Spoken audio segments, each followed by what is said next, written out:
Antes de comenzar no olvides suscribirte, darle like y comentar. Puedes seguirme en mis redes sociales para apoyarme y proponerme nuevas historias. Percy Jackson y los dioses griegos. De Rick Riordan. La edad de oro del canibalismo. Al principio, Crono no se portó tan mal. Tuvo que esforzarse mucho hasta convertirse en un saco de estiércol de la peor clase. Liberó del tártaro a los cíclopes mayores y a los centimanos, lo cual hizo feliz a Gea. Además, aquellos tipos tan monstruosos resultaron ser útiles. Se habían pasado toda la vida en el abismo aprendiendo a forjar el metal y a construir con piedra. Supongo que no había nada mejor que hacer, así que, en agradecimiento por su liberación, construyeron un enorme palacio para Cronos en la cima del monte Otris, que entonces era la montaña más alta de Grecia.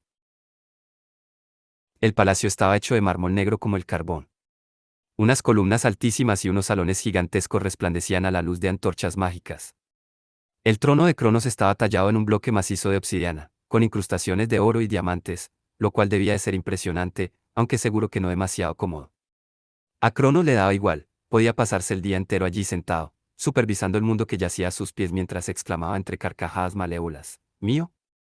Todo mío. Sus 5 hermanos titanes y 6 hermanas titánides no discutían con él. Total, ya se habían asegurado sus respectivos territorios favoritos y, además, después de ver a Cronos blandir la guadaña, no querían ponerse a malas con él. Aparte de ser el rey del cosmos, Cronos se convirtió en el titán del tiempo. No podía viajar en el tiempo, como el Doctor Who, pero de vez en cuando sí que podía ralentizarlo o acelerarlo. Cuando estés en una clase aburridísima de esas que parecen no acabarse nunca, culpa a Cronos. Y si el fin de semana parece demasiado corto, también es culpa de Cronos. Sobre todo, estaba muy interesado en el poder destructivo del tiempo. Al ser inmortal, le resultaba increíble lo que unos pocos años le hacían a una vida mortal. Solo por divertirse, viajaba por el mundo y aceleraba la vida de los árboles, las plantas y los animales para verlos marchitarse y morir. No se cansaba de hacerlo. En cuanto a sus hermanos, los 4 que lo ayudaron a asesinar a Urano recibieron las 4 esquinas del mundo, cosa rara, por otro lado, ya que los griegos creían que el mundo era un gran círculo plano, como un escudo, así que, en realidad, no tenía esquinas. Pero en fin, Crio era el titán del sur. Adoptó el carnero como símbolo, ya que la constelación del carnero, Aries, era la que iluminaba el cielo del sur. Su armadura azul marino estaba cuajada de estrellas. De su casco sobresalían cuernos de carnero. Crio era un tipo oscuro y silencioso que no se movía del borde meridional del mundo, donde observaba las constelaciones y pensaba en cosas profundas. O puede que solo pensara en que debería haber pedido un trabajo más emocionante. Seo, el titán del norte, vivía en el extremo opuesto del mundo, obviamente. A veces lo llamaban Polo porque controlaba el Polo Norte. Esto fue mucho antes de que Santa Claus se mudara a la zona. Seo fue también el primer titán que recibió el don de la profecía. De hecho, Seo viene de Koios, que en griego significa literalmente pregunta. Para saberlo todo, le hacía preguntas al cielo y, a veces, el cielo le susurraba las respuestas. Espeluznante. Sí. No sé si conversaría con el espíritu de Urano o qué, pero sus vistazos al futuro resultaban tan útiles que los demás titanes empezaron a hacerle preguntas de vital importancia como: ¿qué tiempo tendremos el sábado? ¿Me va a matar Cronos hoy? ¿Qué me pongo para el baile de Rea? Ese tipo de cosas. Llegado el momento, se legó el don de la profecía a sus hijos. Y Perión, el titán del este, era el más ostentoso de los 4. Dado que la luz del día llegaba del este todas las mañanas, se hacía llamar el Señor de la Luz. Sin embargo, a sus espaldas todo lo llamaban la linterna de Cronos, ya que hacía todo lo que Crono le pedía y, básicamente, era como Cronos pero con la mitad de luces. En fin, que llevaba una armadura dorada cegadora y era famoso por entrar en combustión en los momentos más insospechados, lo que lo convertía en el alma de la fiesta. Su equivalente del oeste, el titán Jápeto, era más tranquilo. Una buena puesta de sol siempre invita a relajarse y disfrutar.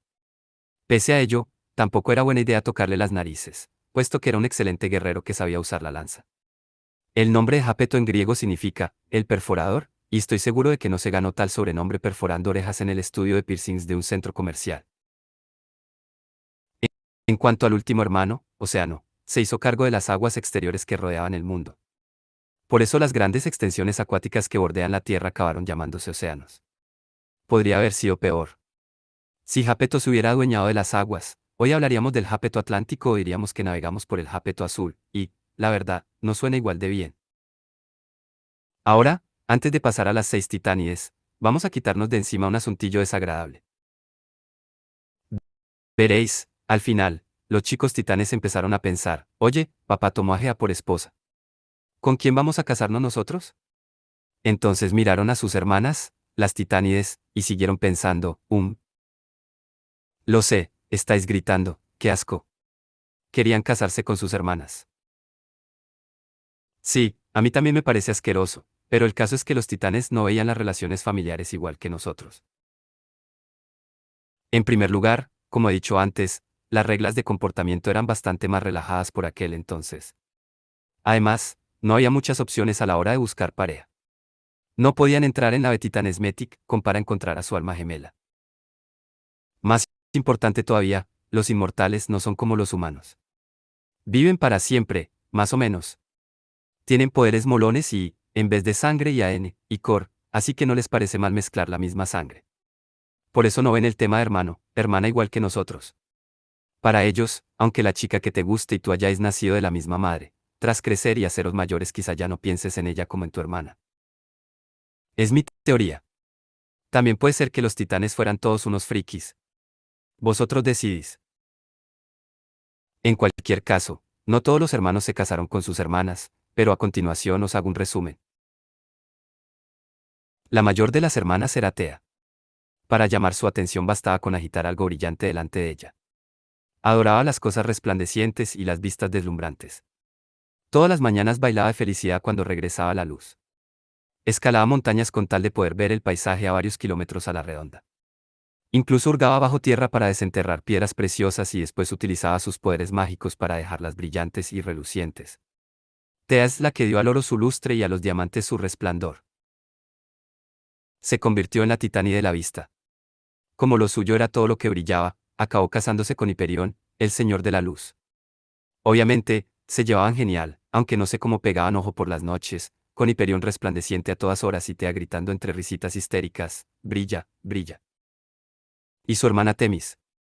Era completamente distinta. Era tranquila, considerada y nunca intentaba llamar la atención, todo lo contrario, siempre se cubría el pelo con un sencillo chal blanco. Desde muy pequeña se dio cuenta de que, por naturaleza, tenía muy clara la diferencia entre el bien y el mal. Comprendía lo que era justo y lo que no. Siempre que tenía alguna duda, afirmaba poder extraer la sabiduría directamente de la tierra, aunque no creo que se refiriese a Gea, porque Gea no es que tuviera muy claro lo que era el bien y lo que era el mal. En fin, que Temis disfrutaba de una buena reputación entre sus hermanos. Era capaz de mediar en las peores peleas, así que se convirtió en la titánide de la ley natural y la justicia. No se casó con ninguno de sus 6 hermanos, lo que demuestra lo sabia que era. La tercera hermana, Tetis, y os prometo que es la última titánide que empieza por T, porque hasta yo me estoy liando. Le encantaban los ríos, los arroyos y las corrientes de agua de cualquier tipo. Era muy amable y siempre ofrecía algo de beber a sus hermanos, aunque los demás se cansaron de oír que el titán medio tiene que beber 24 vasos grandes de agua al día para estar bien hidratado. En cualquier caso, Tetis se consideraba la niñera de todo el mundo, ya que todos los seres vivos tienen que beber. Acabó casándose con Océano, estaba cantado. Oye, ¿te gusta el agua? A mí también. Tenemos que salir juntos sí o sí. Febe, la cuarta hermana, vivía en el centro geográfico del mundo, que para los griegos era el oráculo de Delfos, una fuente sagrada en la que a veces se oían los susurros del futuro, si sabías escuchar. Los griegos llamaban a aquel lugar el ónfalo, onfalos, literalmente, el ombligo del mundo, aunque sin especificar si era de los que están hacia adentro o hacia afuera. Febe fue una de las primeras personas en descubrir el modo de oír las voces de Delfos, pero no era una de esas adivinas sombrías y misteriosas. Su nombre significaba, brillante, y siempre veía el lado positivo de las cosas. Sus profecías eran como las de las galletas chinas de la suerte, solo hablaban de lo bueno. Supongo que estaba bien, siempre que solo quisieras oír cosas agradables, aunque no era tan útil si tenías un problema gordo. Por ejemplo, si ibas a morir al día siguiente, Febe podía decirte, oh, veo que no vas a tener que preocuparte por el examen de mates de la semana que viene.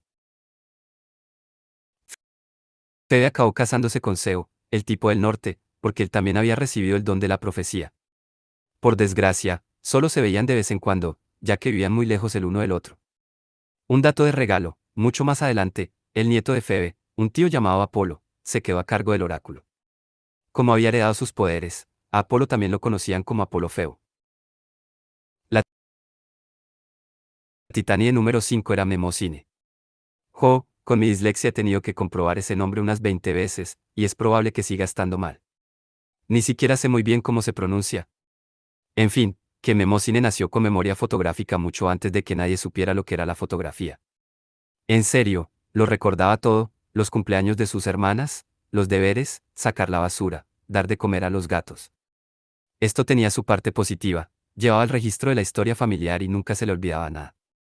Sin embargo, tenerla cerca era un rollo porque nunca te permitía olvidar nada. Con 8 años hiciste algo como para morirse de vergüenza. Sí, se acordaba. Hace 3 años prometiste devolverle aquel préstamo. Se acordaba. Peor todavía, Mnemosine esperaba que todo el mundo tuviera tan buena memoria como ella. Por ayudar, inventó las letras y la escritura para que los demás, pobres idiotas desmemoriados, pudiéramos llevar un registro permanente de todo. Se convirtió en la titánide de la memoria, sobre todo de la memorización. La próxima vez que tengáis que estudiar para un examen de lengua o memorizar las capitales del mundo sin ningún motivo aparente, agradecérselo a Mnemosine. Ese tipo de deberes fueron idea suya y nada más que suya. Ninguno de sus hermanos titanes quería casarse con ella. Qué raro. Por último, la hermana número 6, Rea. La pobre Rea. Era la más dulce y la más bella de las titánides, así que, obviamente, sufrió peor suerte que ninguna y tuvo la vida más difícil. Su nombre significa flujo o facilidad. Ambas definiciones encajan. Siempre se dejaba llevar y, sin duda, era de trato fácil. Vagaba por los valles de la tierra para visitar a sus hermanos y hermanas, y por el camino hablaba con las ninfas y los sátiros que habían brotado de la sangre de Urano. También adoraba a los animales. Su favorito era el león. Si veis imágenes de Rea, casi siempre la acompañan un par de leones, lo cual le resultaba bastante útil para ir por ahí sin temer por su seguridad, incluso en los peores barrios. Rea se convirtió en la titania de la maternidad. Le encantaban los bebés y siempre ayudaba a sus hermanas en los partos. Al final se ganó el título de la Gran Madre cuando dio a luz a sus propios hijos. Por desgracia, antes de que eso pasara tuvo que casarse, y así empezaron todos los problemas. Pero todo era genial. ¿Qué podía salir mal? Eso era lo que pensaba la Madre Tierra, Gea. Estaba tan contenta de ver a sus hijos dirigir el mundo que decidió volver a las profundidades de sí misma por un tiempo y ser solo, bueno, la Tierra. Había pasado muchas penurias. Había tenido 18 hijos. Se merecía un descanso. Estaba segura de que Cronos se encargaría de todo y sería un buen rey para siempre jamás. Sí, claro. Así que se echó una siestecita, lo que en términos geológicos equivalía a unos cuantos milenios. Mientras tanto, los titanes empezaron a engendrar a sus propios hijos, los titanes de segunda generación. Océano y Tetis, el señor y la señora Agua, tuvieron una hija llamada Clímene, que se convirtió en la diosa titani de la fama. Supongo que le iba lo de la fama porque creció en el fondo del mar, donde nunca pasaba nada. Se volvía loca por los cotilleos, leía la prensa del corazón y siempre estaba a la última con las noticias de Hollywood. O eso habría hecho de haber existido Hollywood por aquel entonces. Como mucha gente obsesionada con la fama, se dirigió al oeste, como las actrices que van a California. Acabó enamorándose del titán del oeste, Jápeto. Lo sé, técnicamente era su tío. Asqueroso. Pero, como he dicho antes, los titanes eran diferentes. Mi consejo es que no le deis demasiadas vueltas al asunto. Total, que Jápeto y Clímene tuvieron un hijo al que llamaron Atlas y que resultó ser un excelente guerrero y también un poco imbécil. Cuando creció se convirtió en la mano derecha de Cronos y en su principal sicario. Después, Jápeto y Clímene tuvieron un hijo llamado Prometeo, que era casi tan listo como Cronos. Según algunas leyendas, Prometeo inventó una forma de vida menor de la que quizá hayáis oído hablar, los humanos. Un día estaba matando el tiempo a la orilla de un río, construyendo cosas con arcilla húmeda, cuando se le ocurrió esculpir un par de figuras curiosas que se parecían a los titanes, salvo que eran mucho más pequeñas y fáciles de aplastar. Puede que una pizca de sangre de Urano se mezclara con la arcilla o puede que Prometeo insuflara vida a las figuras aposta, ni idea. El caso es que las criaturas de arcilla cobraron vida y se convirtieron en los primeros humanos. Le dieron una medalla a Prometeo por la hazaña. ¿Qué va? Para los titanes, los humanos eran como los hámsteres para nosotros. Algunos titanes pensaban que los humanos eran muy monos, aunque se morían demasiado deprisa y no servían para nada. Otros opinaban que eran roedores repulsivos, y otros no les prestaban la menor atención. En cuanto a los humanos, por lo general se escondían en sus cuevas y correteaban de un lado a otro procurando que no los pisara nadie. Los titanes siguieron teniendo más bebés titanes. No los mencionaré a todos, porque si no estaríamos aquí tanto tiempo como el que duró la siesta de Gea, pero Zeo y Febe, la pareja profética, tuvieron a una hija llamada Leto, que decidió que quería ser la titánide protectora de los niños pequeños. Fue la primera niñera de la historia. Todos los papás y mamás titanes se alegraban siempre de verla. Y Perión y Tea, el señor y la señora brillante, tuvieron unos gemelos llamados Helios y Selene, que estaban a cargo del sol y de la luna. Tiene sentido, ¿no? No hay muchas cosas más brillantes que el sol y la luna. Helios conducía el carro del sol por el cielo todos los días, aunque consumía una barbaridad de combustible. Helios se creía irresistible y tenía la desagradable costumbre de decir que el sol era su imán para las nenas. Selene, la luna, no era tan ostentosa. Conducía su carro de plata por el cielo nocturno y era bastante reservada, aunque cuando por fin se enamoró fue la historia más triste del mundo. Pero ya os la contaré después. En fin, que solo había un titán en concreto que ni se casaba ni tenía hijos, Cronos, el señor del universo. No hacía más que sentarse en su trono del palacio del monte Otris y gruñir mucho, pero mucho, al ver que todo el mundo se lo pasaba estupendamente. ¿Recordáis la maldición de Urano? Que algún día los hijos de Cronos lo derrocarían. Cronos no se lo sacaba de la cabeza. Al principio se decía, bueno, no es para tanto. Con no casarme ni tener hijos. Pero se sufre mucho estando solo y viendo que todos los que te rodean sientan la cabeza y empiezan a formar sus familias.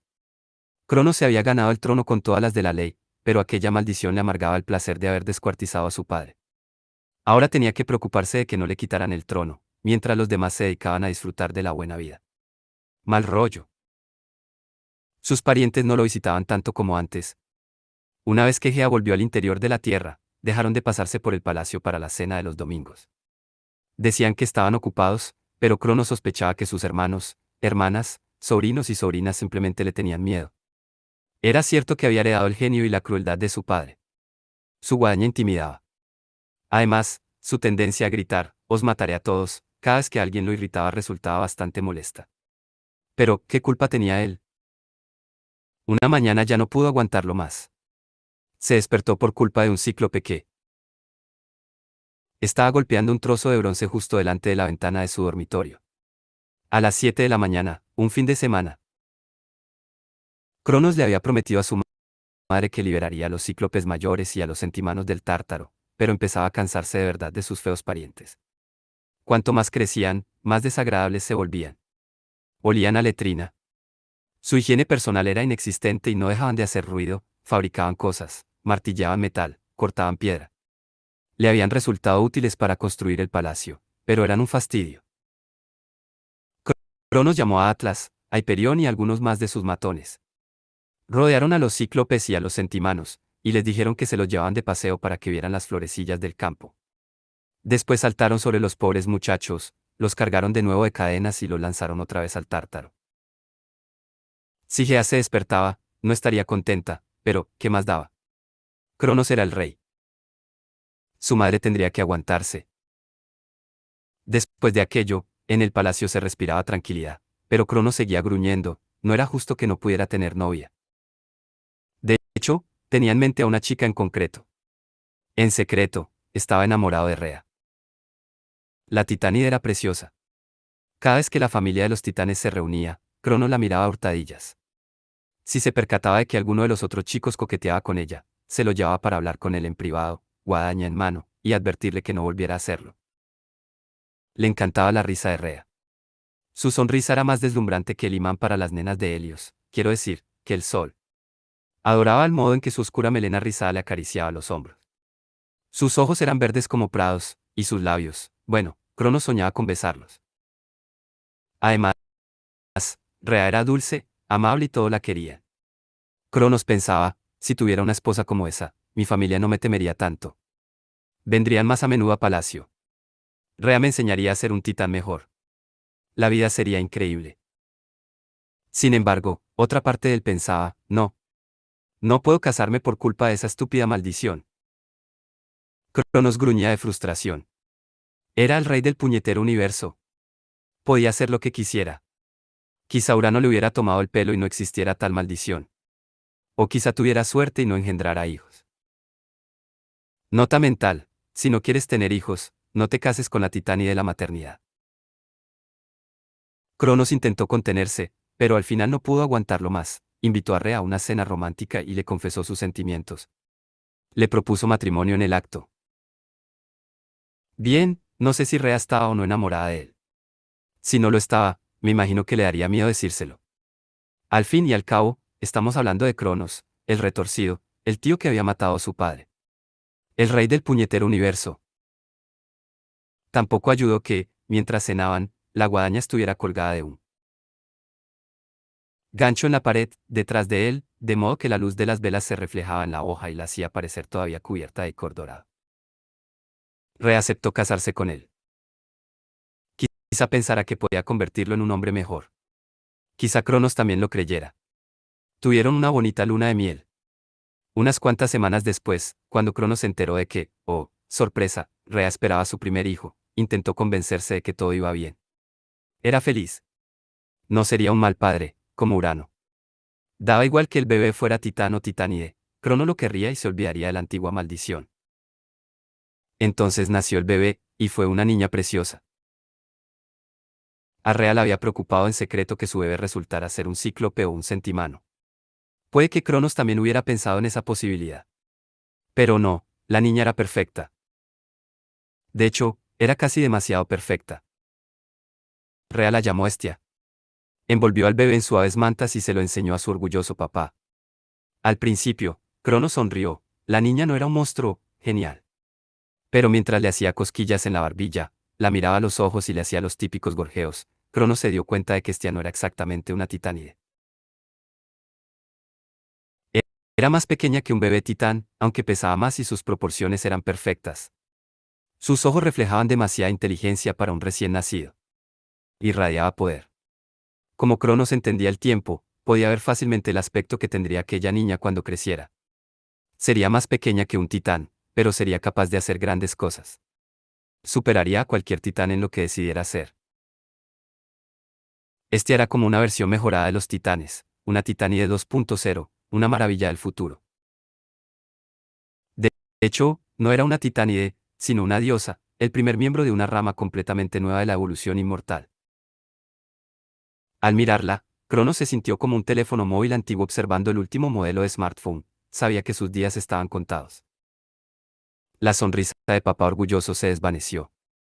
Aquella cría no debía crecer si no quería que la profecía de Urano se hiciera realidad. Cronos tenía que actuar deprisa. Sabía que Rea nunca aceptaría que matara a su hija y, además, llevaba consigo a los puñeteros leones, como siempre. No podían pelearse en la sala del trono. Por otro lado, tampoco podía coger la guadaña teniendo al bebé en brazos. Pero tenía que librarse de Hestia de manera inmediata e irreversible. Abrió la boca mucho, mucho más de lo que se creía capaz. Su mandíbula inferior era como la de esas serpientes enormes que se pueden comer una vaca entera. Se metió a Hestia en la boca y se la tragó sin masticar. Tal cual, para adentro. Un bebé menos. Como os podéis imaginar, Rea se puso como loca. Mi bebé, gritó. Te lo, te lo has. Ay, vaya, respondió Cronos con un eructo. ¿Qué falló? Perdona. A Rea se le salían los ojos de las órbitas. Se pasó un buen rato gritando. Se habría abalanzado sobre Cronos para aporrearlo con los puños o habría ordenado atacar a los leones, pero temía hacerle daño al bebé que su marido llevaba dentro. Escúpela. Le exigió. No puedo, respondió Cronos. Tengo un estómago súper fuerte, una vez que baja algo, no vuelve a subir. ¿Cómo has podido tragártela? Le gritó ella. Era nuestra hija. Sí, En cuanto a eso, empezó Cronos, intentando parecer arrepentido. Mira, cielo, lo de esa cría no iba a funcionar. Funcionar. Es que hay una maldición, Cronos le contó lo que Urano había vaticinado. Es decir, vamos, pastelito. Ese bebé ni siquiera era un titán en condiciones. Estaba claro que daría problemas. El próximo será mejor, seguro. A Cronos aquello le parecía muy razonable, pero Rea no se quedó satisfecha y salió de allí hecha una furia. Cabría pensar que Rea nunca lo perdonaría. Vamos, que si tu marido se come a tu primogénito como si fuera una mini hamburguesa, una madre normal no olvida algo así. Pero la situación de Rea era complicada. En primer lugar, Cronos se había tragado entera a Hestia. Hestia, como sus padres, técnicamente era inmortal. No podía morir, ni siquiera en el estómago de su padre. ¿Que si era una asquerosidad estar ahí dentro? Sí. Claustrofóbico. También. Pero mortal. No. Sigue viva, se consolaba Rea. Descubriré el modo de sacarla. Eso la calmó un poco, aunque no tenía un plan. No podía hacerlo por la fuerza, ya que Rea era una diosa dulce. Aunque intentara luchar, estaba segura de que la mayoría de los titanes más fuertes, como Hiperión y el grandullón atontolinado de Atlas, apoyarían a Cronos. No podía arriesgarse a atacar por sorpresa con un cuchillo o una guadaña, ni siquiera con los leones, por miedo a hacerle daño al bebé. Puede que penséis, espera un momento. Si la cría es inmortal, ¿por qué teme hacerle daño? Pero es que se puede herir de gravedad a los inmortales, lisiarlos o mutilarlos. Tal vez una herida no los mate, pero tampoco se cura. Se quedarían lisiados para siempre. Ya veréis algunos ejemplos de esto más adelante. Rea no estaba dispuesta a abrir en canal a Cronos y arriesgarse a cortar a su bebé, porque vivir hecha pedacitos tampoco es plan, y menos cuando vives para siempre. No podía divorciarse de Cronos porque todavía no se había inventado el divorcio. Y, aunque se hubiera inventado, a Rea le habría dado miedo hacerlo. No la culpo. Como ya habréis notado, Cronos estaba como una cabra. Rea lo sabía desde el día en que cortó en pedacitos a su padre con la guadaña y después se pasó toda la fiesta. Posterior con la camisa manchada y Cory gritando, un asesinato genial. Chicos. Choca a esos 5. No podía huir, porque Cronos era el señor del mundo entero. A no ser que saltara al tártaro, cosa que no hizo, no tenía a dónde ir. Su mejor opción era aguantarse, armarse de paciencia y esperar hasta encontrar el modo de recuperar a Hestia. Cronos intentó ser amable con ella. Le compraba regalos y la sacaba a cenar, como si así pudiera hacerla olvidar lo del bebé que llevaba en el estómago.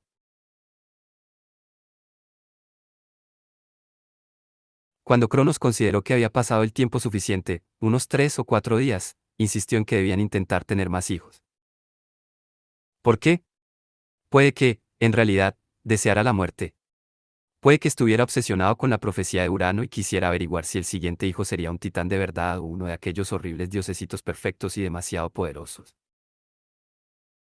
Así que Rea tuvo a otro bebé, una niñita aún más mona que la primera. Rea la llamó Demeter. Rea se atrevió a albergar esperanzas. Demeter era tan adorable que quizá ablandara el corazón de Cronos. Era imposible que se sintiera amenazado por aquel rayito de sol. Cronos cogió en brazos al bebé, y vio enseguida que Demeter era otra diosa y que brillaba con una aura aún más poderosa que la de Hestia. Era un problema bien gordo, con una letra pi mayúscula. Aquella vez no dudó. Abrió las mandíbulas y se la tragó entera.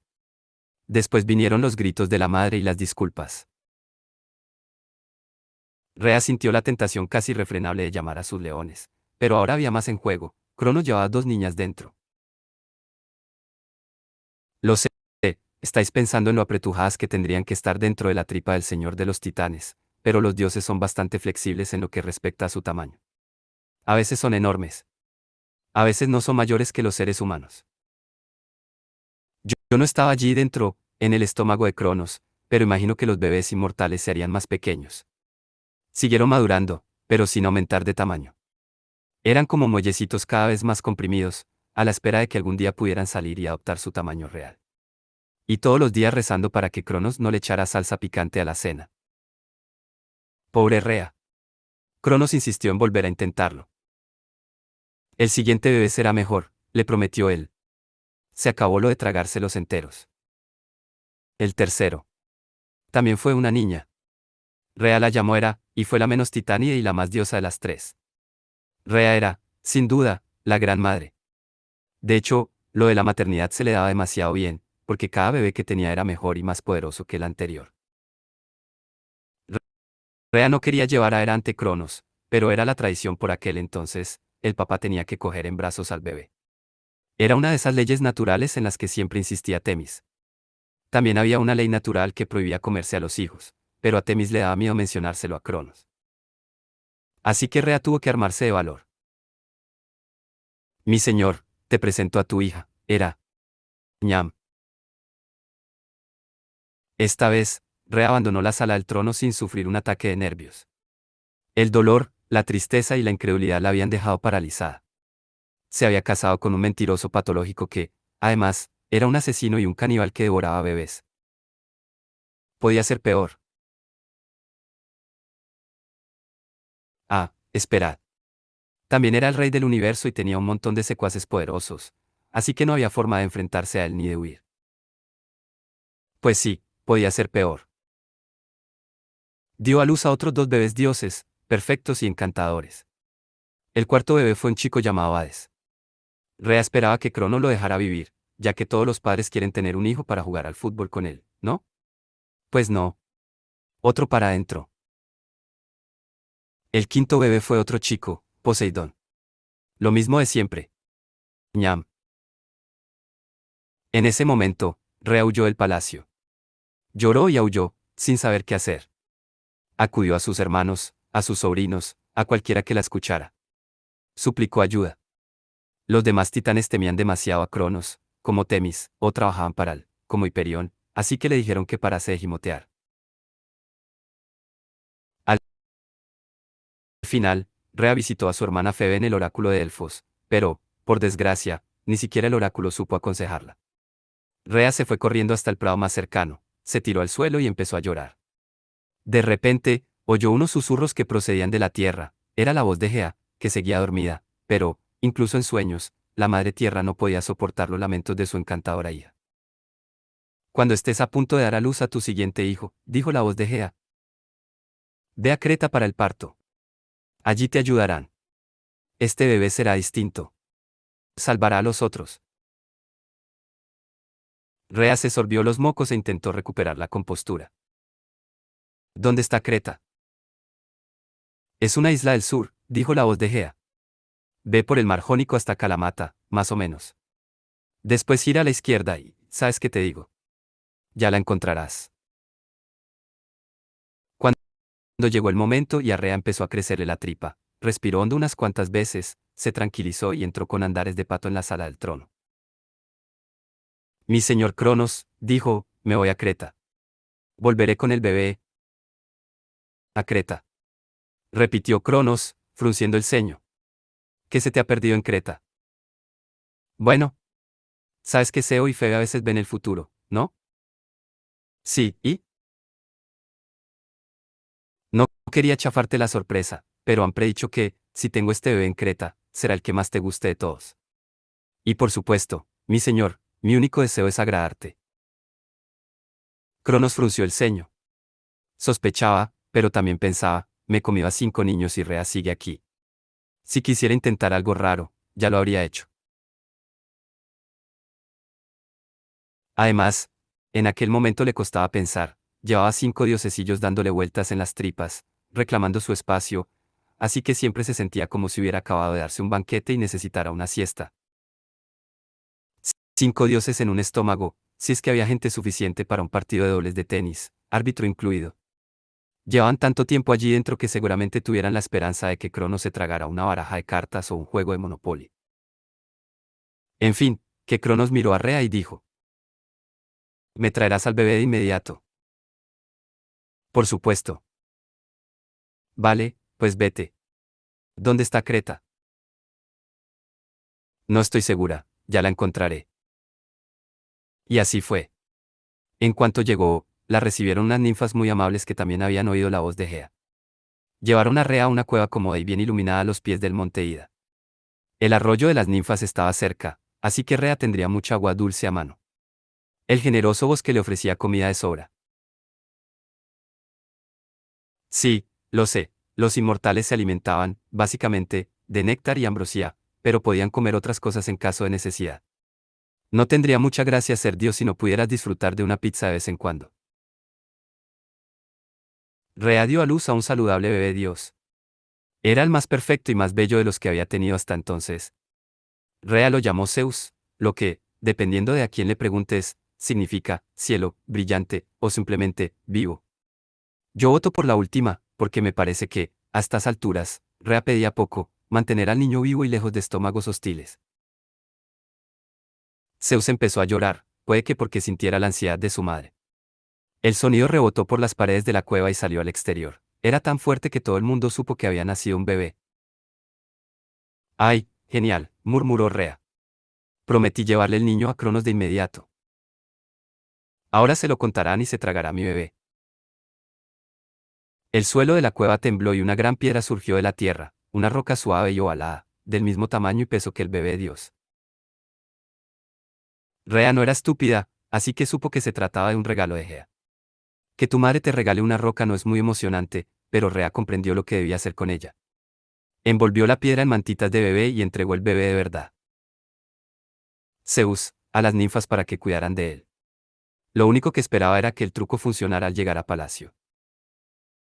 Lo visitaré siempre que pueda, prometió Rea a las ninfas. Pero, ¿cómo vais a cuidar del bebé? No te preocupes, respondió Nea, una de las ninfas. Podemos alimentarlo con miel de las abejas cercanas. Y, para conseguir leche, tenemos una cabra inmortal que es la repera. ¿Una qué?, preguntó Rea. Las ninfas le enseñaron su cabra, Amaltea, que producía una leche de cabra mágica excelente con distintos sabores, incluida la desnatada, la de sabor a chocolate y la leche en polvo para bebés. Una cabra muy bonita, reconoció Rea. Pero, ¿y si el bebé llora? Desde su trono en el monte Otris, Crono lo oye todo. Ya os habréis dado cuenta de que este crío tiene unos buenos pulmones. Crono sospechará algo. Nea se lo pensó. Llevó a Rea a la entrada de la cueva y llamó a la madre tierra. Oh, Gea. Sé que estás durmiendo y tal, perdón por las molestias, pero no nos vendría mal un poco de ayuda para cuidar de este niño. A ser posible, una ayuda que haga mucho ruido. El suelo volvió a temblar. Surgieron de él 3 nuevos ayudantes, nacidos de la tierra y de la sangre de Urano derramada. Como dije, cayó por todas partes. Estos chicos eran humanoides grandes y peludos vestidos con pieles, plumas y cuero, como si estuvieran de camino a un festival primitivo en lo más profundo de la selva. Iban armados con lanzas y escudos, así que parecían más guerreros que niñeras. Somos los curetes, gritó uno de ellos a pleno pulmón. ¿Nosotros os ayudaremos? Gracias, respondió Rea. ¿De verdad tenéis que gritar tanto? Estoy susurrando, chilló el guerrero. El bebé Zeus echó a llorar otra vez. Al instante, los 3 guerreros iniciaron unos cuantos bailes tribales muy chulos mientras golpeaban los escudos con las lanzas, entre gritos y cánticos. Así disimularon a mar de bien los llantos del bebé. El caso es que al bebé Zeus pareció gustarle aquel ruido y se quedó dormido en los brazos de la ninfa Nea. Los curetes pararon. Vale, bien, dijo Rea, aunque le pitaban los oídos, parece que lo tenéis todo bajo control. Cogió en bra. Al llegar al monte Otris, Rea entró rápidamente en el salón del trono con la roca en brazos. La aterraba que el plan no funcionara, pero, después de tantos años casada con Cronos, empezaba a dársele bien lo de fingir. Se fue directa al rey caníbal y le gritó. Este bebé es el mejor de todos. Un niño que se llama, Estoo. Rocco. Supongo que también te lo comerás. Cronos hizo una mueca. La verdad es que no le hacía mucha gracia tener que tragarse a otro bebé. Dios, estaba lleno. Pero, cuando eres rey, has de cumplir con tu deber. Sí, lo siento, cielo, dijo. Debo comérmelo, por la profecía y todo eso. Te odio, gritó ella. Urano era un padre horrible, pero él, al menos, no se nos comió. Dame ese niño, gruñó Cronos. No. Cronos rugió, se desencajó la mandíbula y le enseñó su extraordinaria habilidad abriendo la boca. Dámelo ya. Le arrancó de los brazos la piedra envuelta en pañales y se la tragó sin siquiera mirarla, como Rea esperaba. En el estómago de Cronos, los 5 jóvenes dioses sin digerir oyeron cómo rodaba la piedra por el esófago. ¿Qué viene? Chilló Poseidón. Se movieron todo lo que pudieron en el poco espacio que tenían, y Rocco aterrizó entre ellos.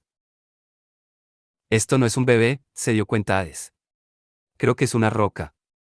Era muy observador, el tío. Mientras tanto, en la sala del trono, Rea tuvo un berrinche digno de un Oscar. Gritó, pataleó y llamó a Cronos todo tipo de cosas desagradables. Rocco. Se desgañitó. No. Cronos empezaba a tener un dolor de estómago horrible. Ese crío llena mucho, se quejó. ¿Qué le has dado de comer? ¿Y a ti qué te importa? Gimió Rea. No pienso tener más hijos. A Cronos le pareció bien. Estaba llenísimo. Rea salió corriendo de la sala del trono entre gritos, y él no intentó detenerla. Al final, las cosas se tranquilizaron en palacio. Cronos estaba convencido de que había evitado la maldición de Urano, no había modo de que sus hijos lo sustituyeran, ya que sabía perfectamente dónde estaban todos.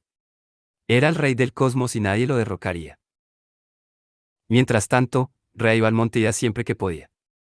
Su bebé empezó a crecer, y ella se aseguró de que oyera un montón de cuentos sobre su horrible padre y sus 5 hermanos sin digerir, que estaban esperando a que alguien los rescatara de la barriga de Cronos. Así que estaba claro que, cuando Zeus alcanzara la mayoría de edad, habría un enfrentamiento padre-hijo de proporciones épicas. Si queríais que la historia de Cronos y sus titanes tuviera un final de, fueron felices y comieron perdices, yo que vosotros dejaría de leer ahora mismo, porque en el siguiente capítulo Zeus entrará en erupción,